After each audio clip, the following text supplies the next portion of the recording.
So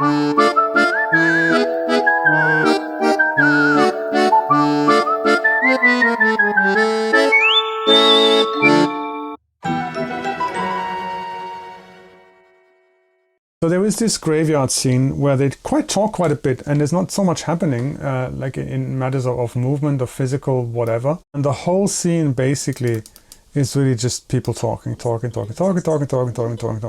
course, just doing that for the whole scene is boring. You know, even if it's funny and your dialogue is captivating, it is kind of boring. I know I will want to have a few more close-up shots of the faces talking. I first animate this whole scene out with a static camera until I'm happy and think this works and everything's fine. I render it out, and this is my camera A basically. And now I use this completed file for the B cam. I just copy it and I basically start setting up the camera for close-up shots for whoever is talking at that moment. And you switch the camera back and forth between those talking characters here, you know, whoever's talking.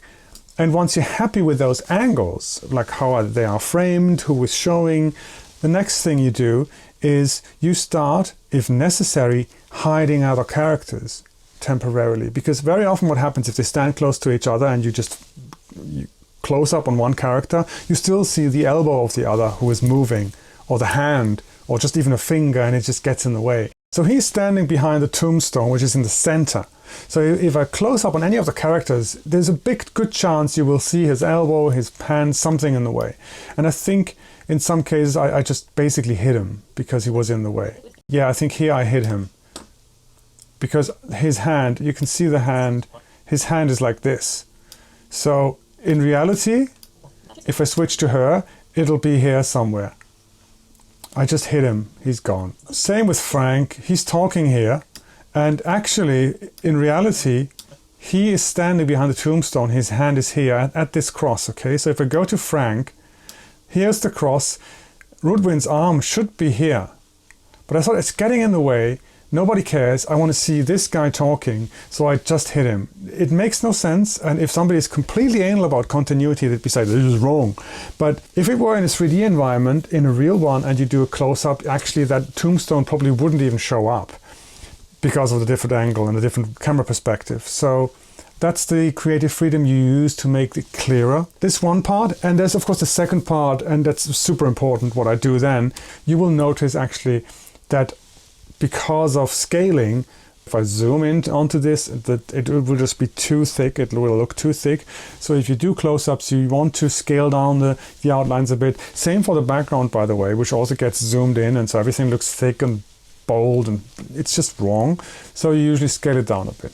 I set up all my characters with styles, and one style for the outline and one style for whatever color that item has. So I can just go in here easily and say, Frank outline, and I can change the thickness of his outlines basically.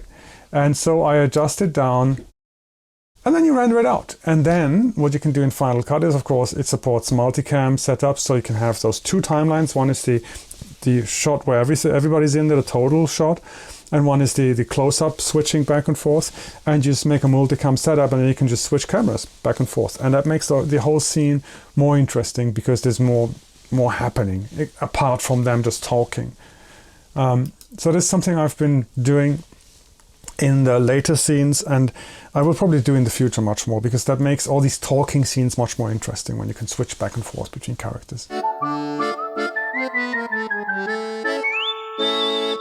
So here is one example for doing fire with the new liquid shapes in Moho, which is really easy. So they're here, you can see there is this fire below the cauldron, and it's actually fairly simple. If you go into the cauldron, you see it's a bit, if you look at it, it looks a bit messy. You can see these stars are set up to be subtracted from the fire shape, and they're animated using bones. And they're also, you can see this blend thingy. So if is there a good angle here? Yeah, maybe here. It's a good angle. If I set the blend to 0, you can see it just cuts in straight. Just the shape. That looks, of course, would look terrible and would not work at all. The great thing is you can tell it to kind of smooth the cutting or blur it or whatever you want to call it. And then you get these kind of nice round simplified shapes for everything. And so when you now animate these stars, and I'm just using bones to animate them. So there's these rotating 3 bones that originate at the center of each star, and every star is point bound to these bones, and they're just rotating and move them around a bit. And so they keep on cutting into that fire shape and move around. So it seems a bit random, like a fire.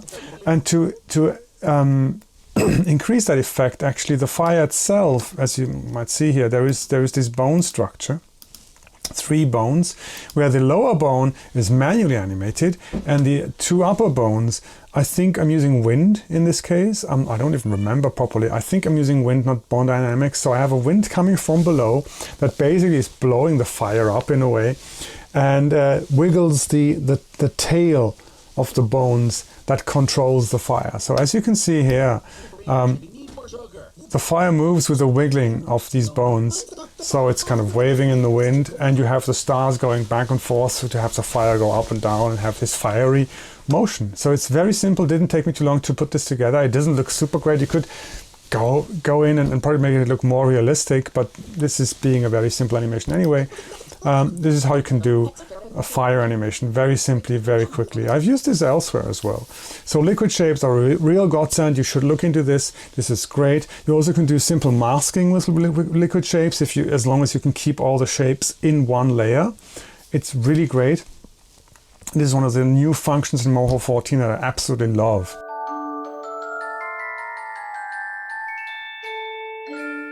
There is a scene, they pull her up, and they're talking, and then she comes up, and boom, there we go. And there is the animation with him. She's being surprised, falls down, and then you have the bucket swinging back and forth. Let me just switch off the camera here, so we have it all in a straight view. So this is kind of complicated because I had to put Procella, the female character, into the well.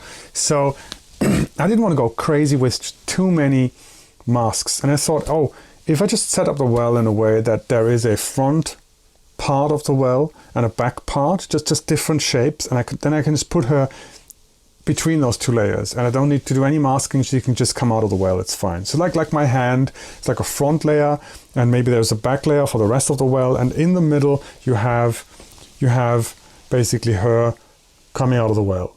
No masking needed whatsoever. So I thought, okay, let's just put her in the well, inside so this is the well, there is Procella, she's inside there. The well has a rig, one rig for the bucket, so I can animate the bucket here, and I can make sure that the bucket itself always stays vertical, gravity and stuff, and the bone just stretches the rope to a certain degree. So I can do this animation. I can still have the bucket, move, swing a bit back and forth, but this is basically how this rig works.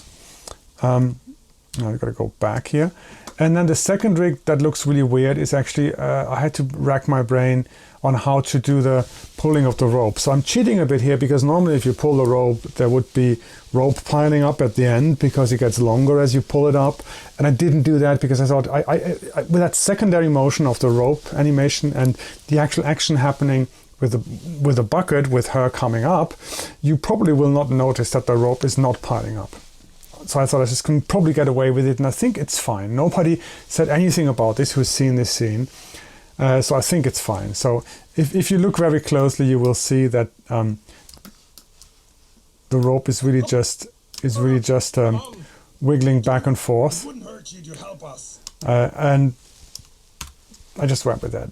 There is the point, the pin bone. And these 2 other bones, they basically target this other pin bone. This is for the slope, for this kind of bending, and they target this pin bone up here. So basically, I could slightly wiggle and move the bone, and this one, if it stays here, you always have. Oh God, this is so complicated. You always have this kind of bend, and you can just still adjust the the bending to a certain degree, you know, if necessary. And that's that. It's not very complicated. And there's a third rig part of it because you want the wheel to be turning. And I on purpose made the wheel not perfectly circular, because if it's a bit of an oval, it looks a bit more like it's old and worn down, and you can see the motion much clearer because it's kind of small. The camera's kind of far away. That's also why I put these 3 dots here to make it really clear that this thing is actually turning. You know, if they wouldn't have if these 3 dots wouldn't be on the wheel, you couldn't really see it turning much. So there's another way of selling the motion, to have these holes in the wheel. So anyway. And then what I had to do is I had to add hand shapes to these characters here, and it's not even done very precisely, to be honest. Where the, can you just see this? Yeah, there you can see it. This is an additional fist hand shape, which basically has a hole in it. What actually is happening is the rope is always on top of them. Yeah. But I still need to have the fists, the left arm to be in front all the time, and that hand has to go, as soon as they grab the rope, the hand has to be in front of it, right? So what you do is basically you make a reference layer of that character, in this case Frank.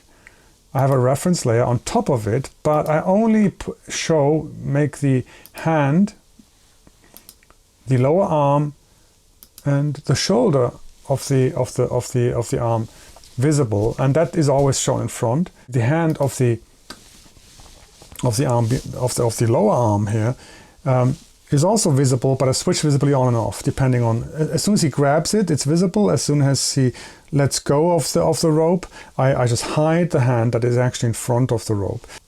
This is the visibility here. So it's like it's grabbing it, visible, invisible. So it's behind the rope now, and then grabbing, visible, visible, visible, visible, visible, visible, and invisible. And of course I switch cameras, so you don't see that motion all the time.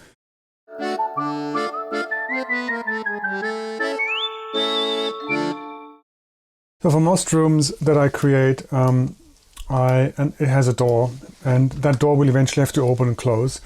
And I thought it's probably something I don't want to do more than once, so I just make a door animation. It's just super simple. So there is the door, there is the arch front, and the actual door back, and the rest is part of the room basically. So if I would hide everything else, this is the whole thing of the door actually. And then there is one handle to open it. This one is fairly easy because I didn't even bother to make it look 3D or give the door any thickness, because the door is open all the time and she just slams it closed. So there is not enough time to actually see that the door has 0 thickness. There is a different scene in a different room. Let me just show that one. That is in the living room. This one has thickness because the door opens slowly and towards the viewer. There's a different door here. There we go. And I forgot. Yeah. So there is the door. See, and this door has thickness because it opens towards the viewer. There was a plan to have her smash the door, which I eventually abandoned. But the idea was if she smashed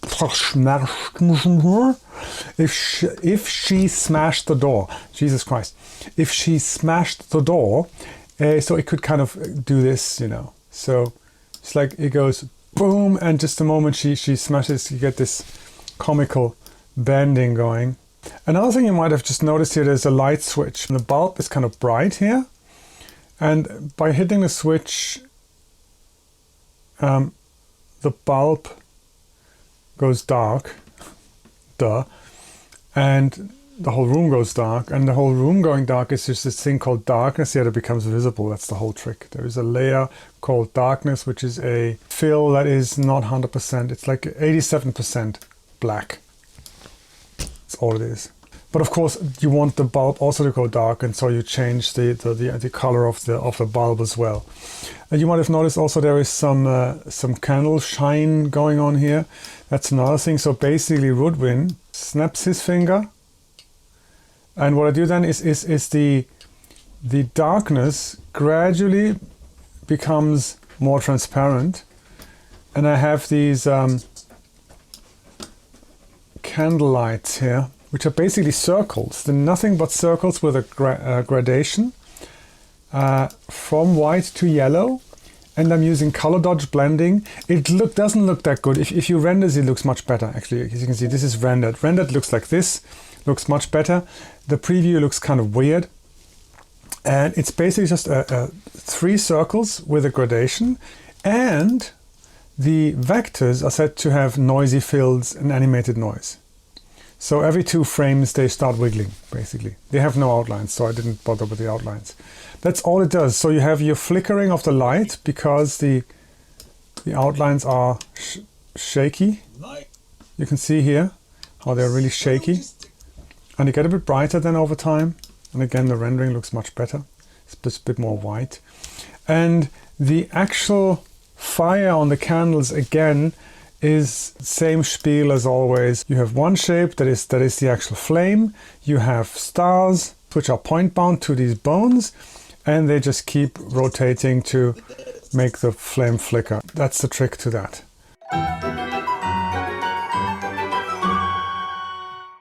There's one scene which I've already posted on YouTube where he hacks this boar into pieces. If you haven't seen that yet, you might want to check out that scene.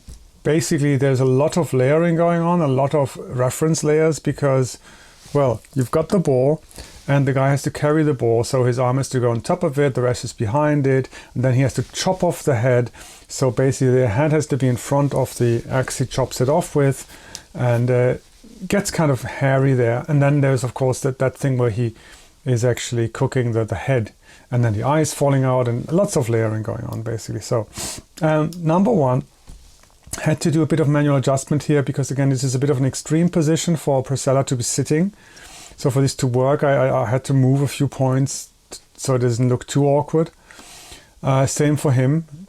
The fire again is done same old, using liquid shapes and stars that rotate. Fine. Another thing I did actually in this case, you might have noticed that the shine of the fire on the logs is also animated. I have another shape that is actually the shine on the fire, making use of this Boolean thingy. So it's got the clip render, so they're on the same layer. It's a red, this orange shape. As you can see, it's this big orange shape here, set to be clipping on top of the log shape here, as you can see here. So it's like it's masked basically, so you can see it's masked. Anything that goes beyond the wood log is not shown.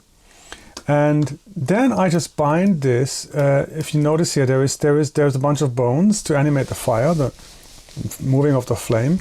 Only that corner point is bound to one of the bones here, and so when the bones move, it'll just move along with it. If you look very closely. Alright, it's the lower bone. When this lower bone moves, the rest moves with it. That's the whole trick. Then when the guy comes into the scene, let's just remove all the layering here, the reference layer. So there is the guy. He just walks in like this. I put the wild boar on top of him. It looks a bit like he is carrying it on his shoulder. So this is now what we have here. See?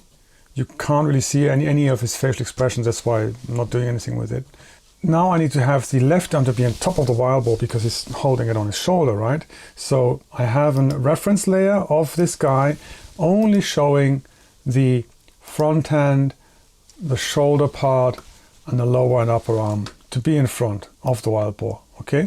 However, now the head seems to be behind the shoulder. So I put the wild boar, a reference layer of the wild boar on top. I need that anyway for later when he chops off the head.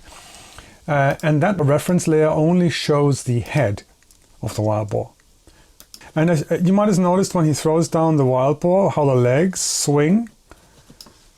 That's why this is actually a bone layer. So I put a bit of bones in the wild boar so it can move naturally when he throws it down. So basically it's just a bunch of bones that sway. So it looks like boom. Blah, blah, blah, blah, blah. And then here he starts chopping stuff. So the first smash is not so big. He has the axe. and smashes the hog. So all I do is basically squash and stretch. Yeah, he hits it, and I have a particle emitter here. Yeah, the blood. There we go. Here's the blood. So it's basically just I have 3 or 4 blood drop shapes that I created here, and they're in a particle emitter, and the emitter is in the wild boar, and so basically this blood just goes here, okay? And the thing with the face here that is actually fairly simple, I have a switch layer with blood splatters, switch selection layer, so you can see the actual splatters. Yeah, so it's blood 1, blood 2, blood 3, blood 4, blood 5. So lots of, from little to lots of blood. So first time 1, 2, 3 goes to level 3, and then he hacks it again. Oh, first he pulls out the guts here, and that again is very simple. What I'm doing here is, of course, he has a hand shape, a fist with the guts. I just point bound these 2 points to, I think it's his torso somewhere. So when he moves the hand away, of course those 2 points stay in place, and it looks like he's stretching the guts out here, right? And the next thing what he does is now he switches his hands, apparently, to the left hand. I just can't show you this with this. Now the axe is in his left hand, switches the hand, and the reason is because he couldn't hack off the head with the right hand. Would be pretty awkward to hack like this. And now I had to make the head come off. So he goes there, hacks, and boom. Particle emitter and the head rolls off, okay? And that is just very easy because the wild boar, of course, have a separate head layer. So you just animate the head separately. And the thing is that the wild boar has, if I hide the second wild boar here, the wild boar actually has this open wound from the get-go. It's just hidden by the head all the time. So basically you have the head that covers the wound, and as soon as the head rolls to the side, boom, you see the open neck. When he sticks the axe into the head, of course he has to move the head with the axe. So I switched to a different hand, which includes the hand, the axe, and the head, and make the actual wild boar head invisible. It's just a bit of a switcheroo here, basically, right? So this green line is the visibility of the wild boar head in the wild boar rig.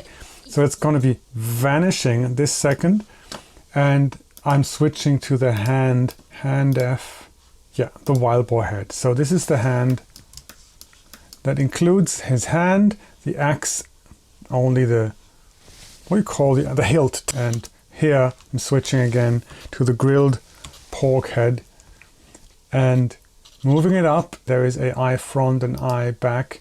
So I have these 2 eyes also, apart from being part of this head, as separate shapes. So here again I'm switching the hand to a hand with a hilt of an axe and a grilled wild boar head without the eyes, with the cavities, right?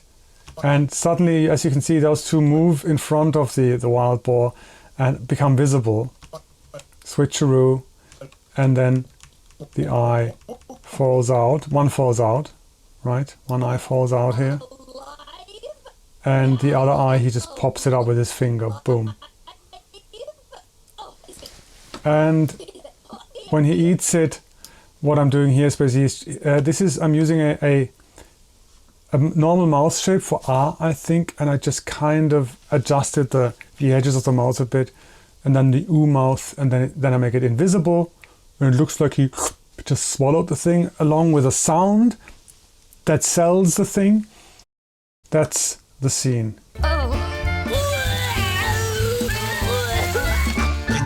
Yep. We're at this level now. Puke jokes. See?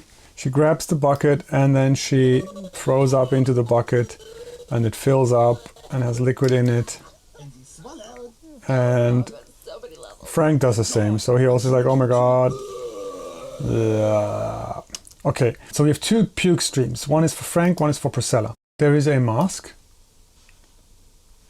that has exactly the shape of the puke itself. And for the content, you'd say, of the puke, if I just switch off the mask here, this is all it does. There's this stream that I'm just moving downwards. It's just this, right? And then I basically mask this with a shape that I slightly animate. So she starts throwing up here, and then I had to go almost point by point because the bucket is of course moving, and when she's done, it just goes down here and then it's invisible. That's it. I also, in the bucket itself, I think this is disgusting, and if you don't like it, you might jump ahead to the next. I'm putting chapters in here, so if you really don't like puke jokes, then move on, please. The bucket front, and you might have noticed here that this icon here. This actually means that on this layer, animated shape order. That's the thing, yeah. So the shapes on this layer, you can actually change the order of them inside the layer. It's almost like layer reordering, and you can animate that. And so it will remember what's in front of what. So what I'm basically doing here is very simple. Basically, the puke that drips down the bucket is actually here. You can even see it overlap a bit here. It's behind the front of the bucket. And once it starts dripping down, it's basically just coming to the front, and then you do point animation, and it starts floating down slowly. And the bucket here, the content is the same. You see this oval here hidden. It's behind the front edge of the bucket, and I'm just making it slowly get larger. And then I move it so that it kind of moves with a slight delay to the movement of the bucket, like a liquid would. So if the bucket swings over there, it will swing there as well eventually, but a bit later. So that there is this delay effect. So it looks like it's an actual liquid in there. You can see here, it's a boom and wiggling a bit. It's just point animation, nothing fancy. This works surprisingly well as long as you keep all these shapes as separate shapes. Moho does a great job of understanding you only want to animate that shape and not the other points, and it's really good at that.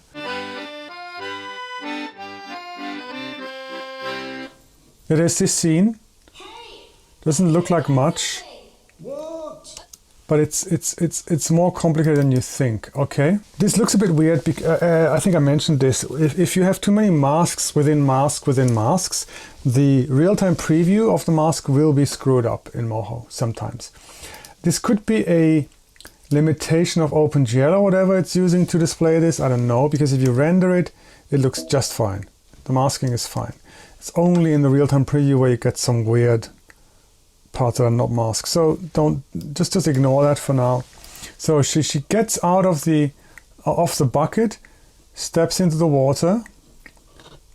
That chest appears and she walks towards it. I think later on she walks towards it. Yes, yeah, see, so she walks towards it. This is the mask. You can see it now. It's just point animation. There's nothing special here. So she's talking and then she's walking. I just adjusted the corners a bit. I mean, it's water. It doesn't have to be super mega precise. It has to look and feel like water. And as you can see, on top of the mask, I have these these brighter lines to show the place where the leg goes through the surface, basically, and animate that as well. Another thing I'm doing here, because it's water, this oval is the actual water body. And again, here I'm using the vectors noisy outlines. Yeah, this stuff. Noisy fills, noisy outlines, animated noise. So it's kind of a jaggy move, but it's all I can do. I mean, I could manually start. No, I'm not going to do it. Manually start animating all the outlines a little bit. Could go crazy. I'm not going to go there. And I do the same vector wiggly thingy for all these other shapes. So I kind of animate them. If you look at the actual outlines, they're not moving. They're only wiggling the fills. Right? But it gives the illusion of water movement, you know. And it is for all the other things here too. There is a mask, a water mask, which is completely closed. I then open it like this, and you see the chest coming through. There is a water line that has the wiggly vector noisy outlines on there, And then the chest itself, I have this bone, so I can give it it's easier to animate, to lift it up basically, and then it gets this a cycle for the chest to just float. You know, it just goes floating on the water, so it feels like it's actually floating on the water. That's all it does. That's the whole trick. I'll be leaving you with this, and hopefully I can do another few episodes soon talking about which great awards the pilot has won on major festivals. Or even better, it would be great if I eventually can talk to you about how you can get distribution and monetize on your work, if that ever happens. Thanks for watching. I'm off. Sorry I don't have much tutorial material here. What are you doing? Yeah, you. What's up?